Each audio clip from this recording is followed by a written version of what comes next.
The best thing about anthropology is that it is comparative. So we study particular societies in very much detail, but we also try to keep the big picture in mind. I suppose social anthropologists look at human sociality in its broadest sense, so looking at the relationships between people and their environments and so on. Almost anything can be anthropology, and indeed in anthropology departments you'll find people who study almost anything. Cultural heritage issues, really, anthropology of landscape and memory. Transnationalism and migration, but specifically I've worked with European and American expatriates. Why white working class boys are failing so badly at school.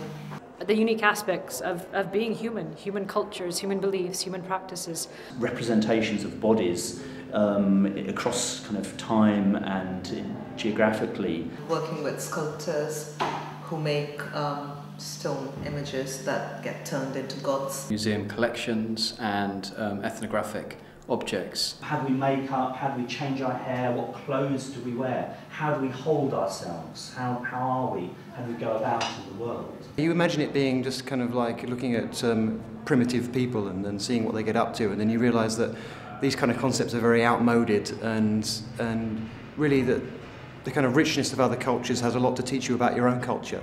And how much of your own culture you have to try and put aside when you go and study these other cultures.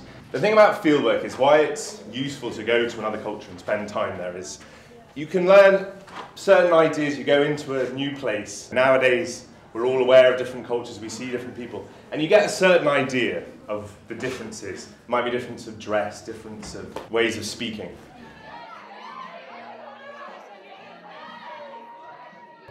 And so we argue as anthropologists that it's only by going through those kind of experiences and really seeing how cultures kind of play out in everyday life that we can really understand what's going on. So you learn that they talk about their family, and that the way to interact with them is to use the way they speak about the world. What happens when you're an anthropologist is that you're keenly aware all the time of the learning process of how to behave appropriately, so that you're bringing a different kind of knowledge to age-old questions.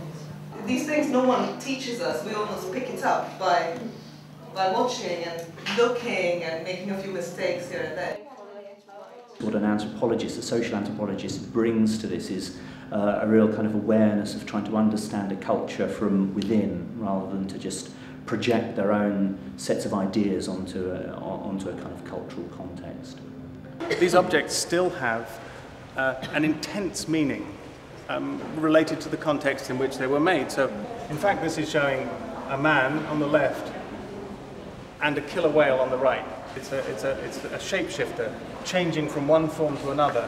And many of the designs continue to be highly meaningful. One of the contributions that anthropology could make, sort of a wider discussion in the public as well, would be to get people in Britain and in every other country, of course, to understand that the way how they live is not the only way, it's not the best way, and that other people's way of looking at the world are equally valid. The whole idea about actually looking at other people is really to be able to look at oneself with new eyes in many respects. It's through learning about kind of cultural diversity that you actually stop to reflect on what you do yourself and why you do it, what it means to you.